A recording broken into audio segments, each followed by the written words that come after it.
What's up, PGF Nation? We are back. NFL Week 3, college football Week 4 in the books. We've got all of our biggest takeaways. Caleb Williams with a breakout game, or are the Cowboys just that bad on defense? How good are the Chargers with a 3-0 start? There's a rookie who looks like he's running away with Offensive Rookie of the Year. And wait, is Indiana actually a national title contender? Plus a whole lot more to get to. I'm your host, Brad Fowler. Here with me, as always, my co-host, Alex Higdon. Alex, let's kick this off. Look, we're recording right now. Monday Night Football just wrapped. Lions, Ravens, two teams that are viewed as contenders. But this was a big, big win on the road for Detroit. Yeah, absolutely. I mean, we've been talking about some of the things that they lost and how they've been looking. But since that Green Bay game has happened, it seems that they've righted the ship. This is a huge win, beating Baltimore. Baltimore came in a team that was hot, that I expected the Derrick Henry to have a breakout game. For all you fantasy owners, you know we didn't have one.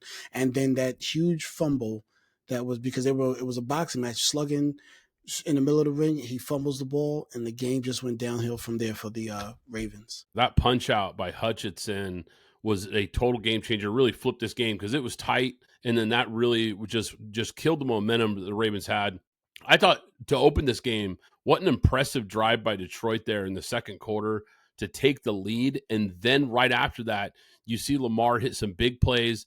They get down in scoring position on the goal line, and the Lions get that huge red zone stop. I thought that was a pivotal series in this game. Watching this game, though, even though the Ravens don't get the win, obviously, but Lamar was still really impressive in this game. Now, I got to give Detroit a lot of credit because they really bottled him up. I thought their defensive game plan was outstanding. I thought the offense really started to click in this game. It felt like the Lions offense, now that we're a couple games in, new offensive coordinator John Morton, and it really started to flow and look like the old Lions with that downhill running game, getting the play action game going.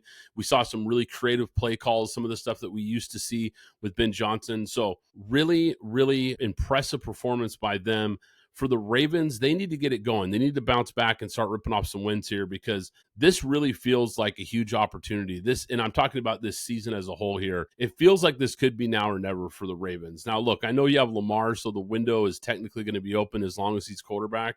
But it feels like Lamar is at the peak of his powers right now. He made some unbelievable throws in this game. He made some unbelievable plays with his feet. And, Kansas City is a team that really doesn't look the same as the team we've seen the last couple of years. Like I said, I'm not writing them off, but it just feels like there's a window right now. It feels like there's a window of opportunity for this Baltimore team right now to capitalize. And I feel like looking at this Ravens team, once again, in a loss, but it still feels like they might have the best roster in football. And it just feels more and more like this is the year they need to break through. Yeah, they need to break through. And if they don't break through, we need to start having John Harbaugh conversations. Yeah, absolutely. And I think there's going to be some after this game as well. Alex, we got a lot of games to get to, though. So let's jump back to the Sunday, what we saw in the NFL, another big matchup in the NFC, LA Rams, Eagles. This game was crazy. Eagles trailing 19 points in the second half. 2 late blocked field goals, 1 return for a touchdown to seal it. Rams really controlled this game early on, 26-7 early in the third quarter. Never scored again after that point. And I remember watching this game thinking, man, early on in my notes here, I thought McVay and that coaching staff really were a step ahead of what the Eagles wanted to do, but LA settled for field goals on multiple red zone trips in the first half. And I think that really came back to haunt them in this game. Yeah, well, I'll start right here. Devontae Adams only had 3 catches for 56 yards, and he should have probably had about 8 for 180-something yards and 2 touchdowns. And I believe he did drop one, but Matthew Stafford was literally missing him wide open. He beat Quinyon Mitchell. He beat Reed Blankenship, and I watched him beat Cooper DeJean on 3 plays where he just straight out missed him. Matthew Stafford, they need to start taking a look at Matthew Stafford, and if there's something wrong, that they may need to sit him and move him on because there's no way in hell they should have lost this game.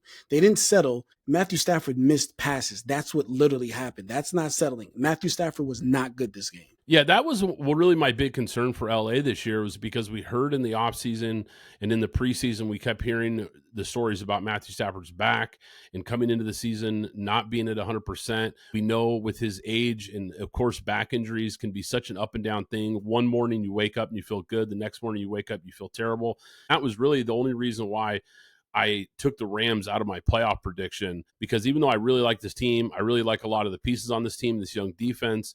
I like the playmakers and the coaching. There's a lot to like with LA.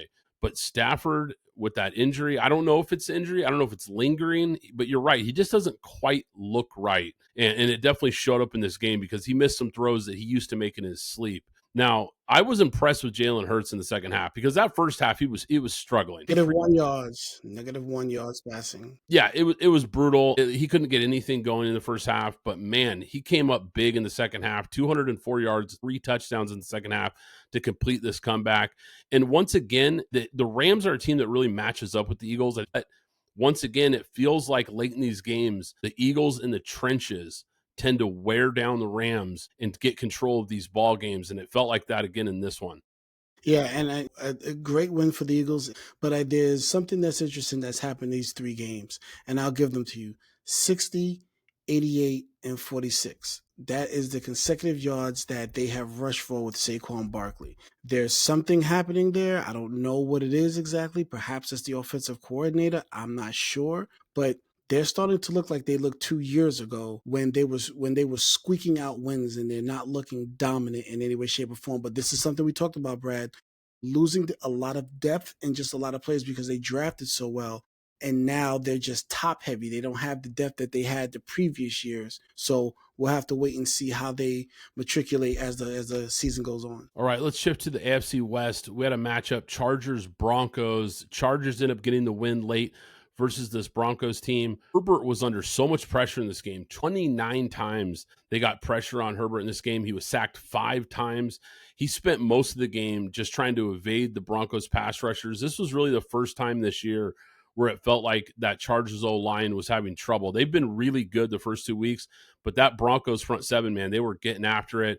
And this is 2 weeks in a row now that the Broncos blow a late lead, up 20-13 with 4 minutes left. Herbert converts that big 3rd and down and 10 to Keenan Allen.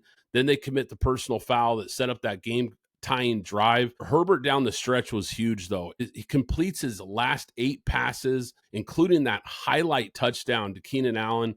Unbelievable play, evades the rush, threads the needle, and just a really clutch drive capped off by Cameron Dicker's game-winning field goal. Unbelievable finish. It really looked like the Chargers had no business winning this game, but they showed a lot of toughness and grit down the stretch and made the plays. Denver, on the other hand, is another example of a team that is struggling to move the ball on this Chargers defense. Just 2 for 13 on 3rd down. This Chargers defense looks absolutely legit since Harbaugh took over. Such a huge turnaround from what we saw when Staley was there, when they were one of the worst defenses in the league. Now they've instantly become one of the best defenses in the NFL, and it looks like it's continuing into this year. And the last thing I'm going to say, Alex, is I don't know if it's Harbaugh, the coaching. I don't know. They've just instilled more confidence in this guy, but Quentin Johnston, it just continues to emerge as a big play threat when this is a guy, and I'm pointing the finger at myself here, that a lot of us started to write off and looked like a bust, but he's starting to become a big-time player in this offense. Yeah, absolutely. You could point the finger at both of us because a lot of us, including a lot of the national media and people that we know, didn't think Quentin Johnston was going to be a guy and this was a reach. But I guess there's something goes to that motivation. And obviously in this game, Najee Harris tore his ACL, so he's out for the year. So fantasy owners, get ready to ramp up and as a full-time star for Marion Hampton. Now, Bears-Cowboys, obviously this game got a ton of eyeballs and a ton of attention because we've got this Bears team that is trying to get things going with Ben Johnson and all these young players. Cowboys team, look, good, bad, ugly, they're always going to get attention. They're the Dallas Cowboys. But this was a dominant win on both sides of the ball by the Chicago Bears. Offense really clicking for the first time this season, where they looked really sharp and were making all kinds of plays. Caleb Williams was sharp. I thought he looked really confident in this game, made a lot of big-time throws. Luther Burden ends up, I was just talking last week, Alex, about Luther Burden. They got to get this guy involved. Well, they certainly got the memo. 3 catches, 101 yards. DJ Moore was heavily involved. They were really spreading it around. The Cowboys offense, on the other hand, they just collapsed without CeeDee Lamb. And it really showed me, Alex, just how dependent Dak has become on this guy. You know what? I don't even think this is a story of the Cowboys offense more than it is the back end of that defense. I don't know. I've been saying, at least since the beginning of the season, they need to place a call. They need to place a call to Justin Simmons. I'm not saying he can clean it all up, but they're decimated with injuries. I believe Bland is hurt. Diggs, I think, came back too early to try and prove that he's something, because I said in the beginning of the season he's going to get cut at the end of the season. They don't have any depth in the defensive backfield, and it's showing. It's leaking big play after big play. You saw Russ the week before with that. In terms of the Dallas offense, they needed to keep running the ball. They were running it at 6 yards a clip. Even at the halftime, the score was only 24-14. That's not insurmountable with the big players that they had. Obviously, CD ended up getting hurt there, so that did hit. But they needed to keep running the ball. Javonte Williams, 10 for 76. Miles Sanders, 9 for 41. That's a combined 6 yards per carry. So they didn't need to stop running the ball at that point, and they abandoned the run and went directly just to the passing game, where it kind of played into Chicago's hands, and game over from there. Maybe this coaching staff was watching this Bears offense just shred their defense, and maybe they were just thinking, look, we got to try to keep up. Because you're right, they really did go away from the run. I don't know if they were feeling the pressure to continue to put points on the board, or what exactly happened there. But you're right about this, Alex. The defense looks terrible. And I said going into the year, that was the one part of this team I was circling with a huge red Sharpie, was the defense. No pass rush to speak of, no coverage, like you said. That back end, my goodness, guys are running wide open all over the place. And look, I don't want to take anything away from Caleb. He played really well, but there was a lot of easy throws. I mean, there was a lot of guys just streaking down the field with nobody around. I don't know what is going on with this coaching staff. It looks like an absolute mess in Dallas. I think they are in for a really long season in Dallas. I don't see this getting any better anytime soon. And like you said, it's not going to get better. Booker is now going to be out for the next 3 to 5 weeks. They're in for the long haul. Tampa Bay, they are just finding ways to grind out and get wins, and that's what really good football teams do. They're not overly impressive blowing people out, but man, they're making big plays when it matters, and a lot of it is coming from Baker Mayfield. This guy led another dramatic fourth quarter drive to set up that Chase McLaughlin game-winning field goal. I mentioned the teaser about the Rookie of the Year. Look, Emeka Egbuka has the leading odds in Vegas for Rookie of the Year, and rightfully so. This guy has been unbelievable. He's playing like a 5-6 year veteran in the league already, and he's only a couple games into his career. 6 catches, 85 yards. I was just really impressed once again by this Bucs team. This is a team that's been 2-0. I mentioned it last week. I believe every year that Todd Bowles has been here, but this is the first 3-0 start they've had in a really long time. And there was a point in time not long ago when Todd Bowles was once questioned for a lot of his late game management. But this guy has been hitting all the right buttons in crunch time with the Tampa Bay Buccaneers. Yeah, Baker, a dark horse MVP, obviously Lamar and Josh, and maybe that changes after tonight's game with Lamar. But yeah, they've just been finding ways to win. I have to give some respect to the Jets, because Justin Fields out, Tyrod Taylor in, they showed some fight. That defense is starting to catch up to the schemes and everything that Aaron Glenn wants to run. Tampa Bay, really, I mentioned it last week that they lost 2 of their starting guards.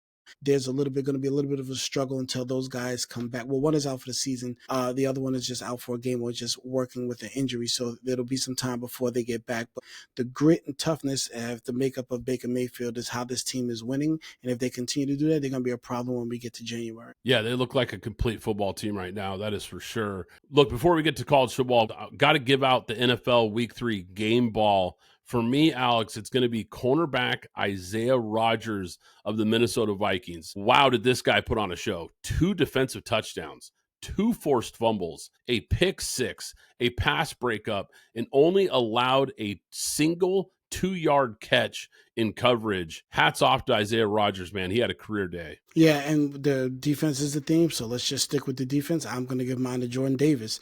I mean, big man with football to win the game.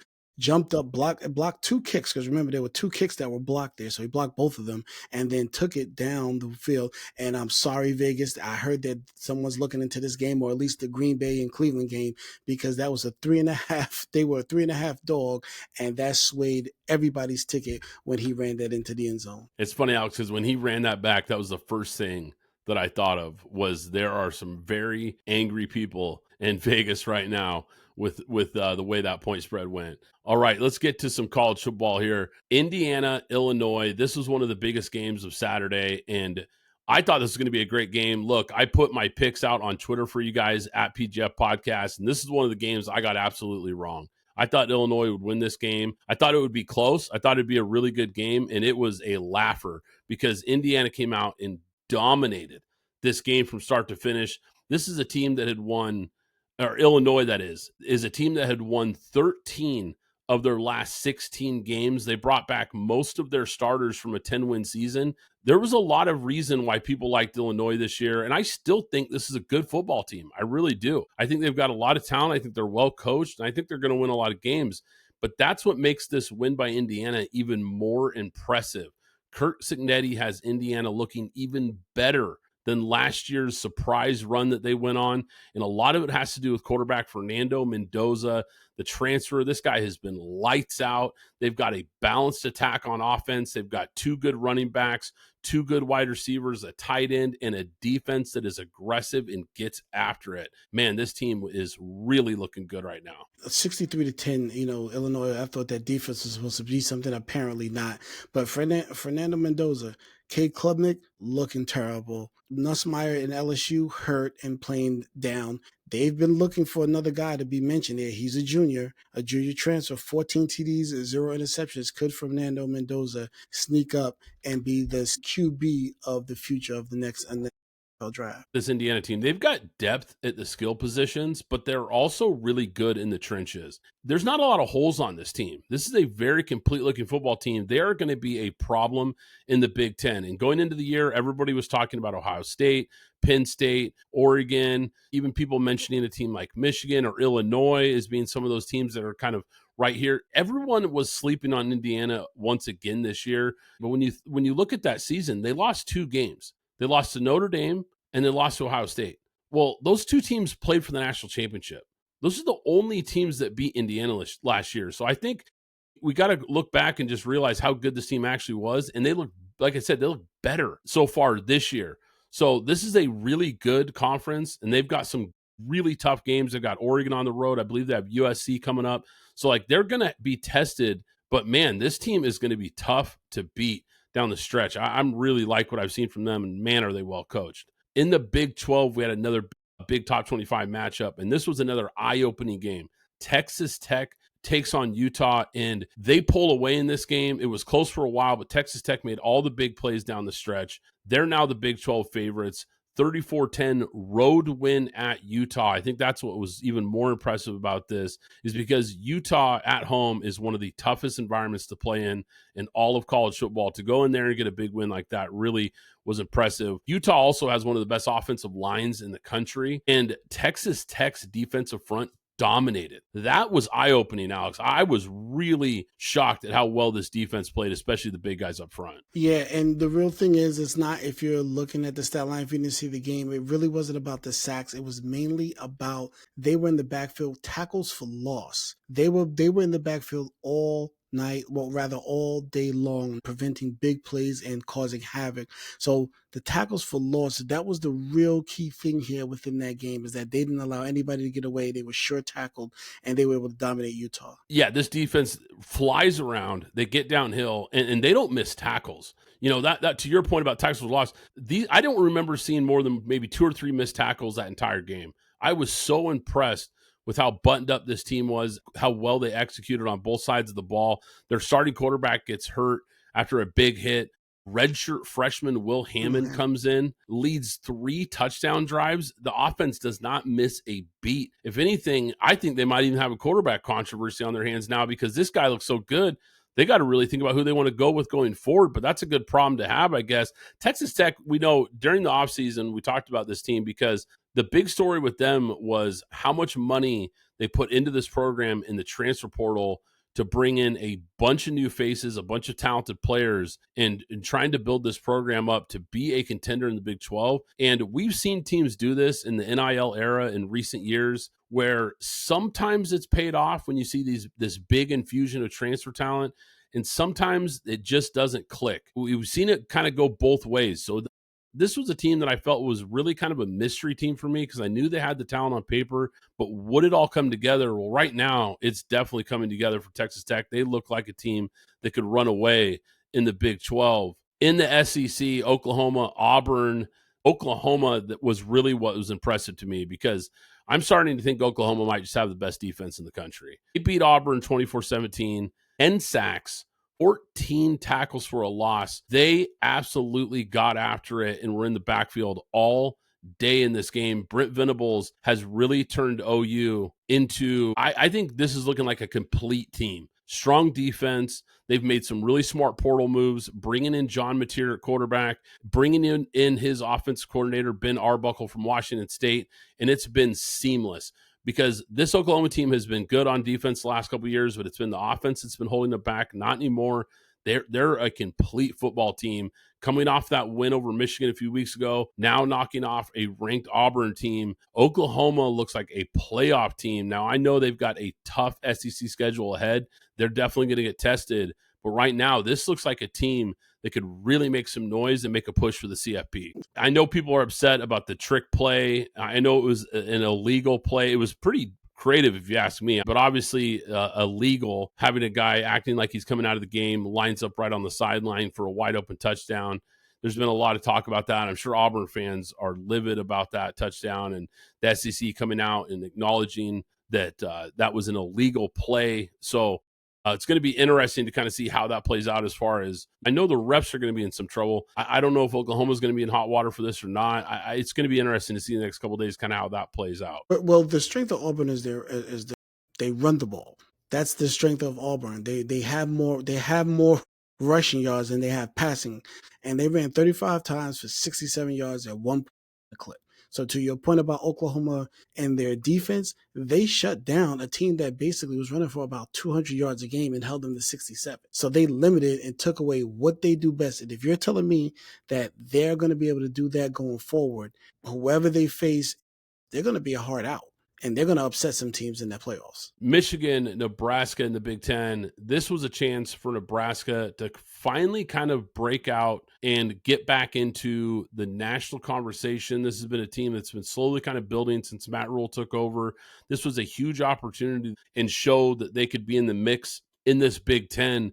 But Michigan comes out with a huge win. Michigan controlled this game. Now, I thought the score was a little misleading because you look at the score, you think, okay, this was a hard-fought, close game. And it was to a degree, but really it's deceptive because there was a 52-yard Hail Mary that Nebraska connected on in the final seconds right before the half. And then there's a late touchdown with like a minute and change left that really made the score look a lot closer than it was. If the game flow and the way this game played out, the Wolverines actually dominated this game. They dominated up front, running the ball all over Nebraska, taking the pressure really off of their young quarterback, Bryce Underwood, who, look, he still played well, don't get me wrong, but they took the pressure off of him and just said, look, we're going to pound the ball. We're going to beat these guys up front. And Bryce Underwood, all he really had to do was take care of the ball and make some plays here and there, and I thought he did. He also had a nice rushing touchdown in this game. But Michigan's clinching drive was really impressive. 16 plays, 77 yards, 8 minutes and 46 seconds off the clock. They convert on 3 straight third down conversions and just really took the air out of the ball, dominated this game up front. Michigan, look, they might not be a team that could win the Big Ten this year, but they're going to be a problem. And this is a team looking ahead at their schedule. If they can somehow navigate this schedule with just 2 losses, this is a team that might sneak into the playoff. Yeah, absolutely. I mean, what did this look like? This looked like a year ago when, well, rather 2 years ago, when that's what they were doing with Donovan Edwards and the other running and Mullings. They were just running the ball and throwing when necessary. And if you're telling me now we're also going to include Bryce Underwood in the rushing attack, I mean, what else do you need to do? Run the ball, play good defense while this kid learns to play at the college level, and you get him some more big-time recruits in there so you can see his full arsenal on display. But as of right now, you're exactly right. Run the ball, play defense. And that's what you do. That's the staple in Michigan. So then stick with it until this kid matriculates and show you you're able to get him some recruits to show you the full arsenal what he can do. He has sky-high potential. I cannot wait to see the player he's going to turn into. And I think Michigan, their future as far as with Bryce Underwood, I think is extremely bright. but I think they might be a little ahead of schedule here because not a lot of people were talking about them, and I think they could be a tough out. College football week 4, helmet sticker. For me, Alex, I'm giving the helmet sticker this week to Notre Dame running back Jadarian Price. 216 all-purpose yards, 4 touchdowns, 3 rushing, and 1 100-yard kick return for a touchdown. This guy was unbelievable in a big win over Purdue. Yeah, and I'm going to stick with the Michigan game and Justice Haynes.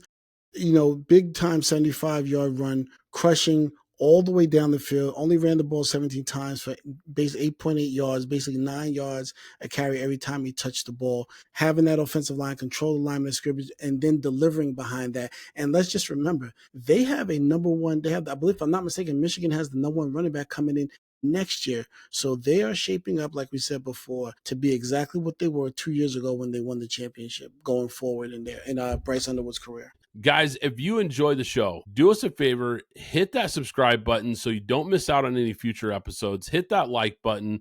Follow us on Twitter, of course, at PGF Podcast. You can also listen to some of our exclusive audio-only episodes like the one later this week that's coming out, guys. You can find it on Apple Podcasts, Spotify, or wherever you get your podcasts. But once again, I'm Brad Fowler. He's Alex Higdon. This is Pint Glass Football, and we'll catch you next time.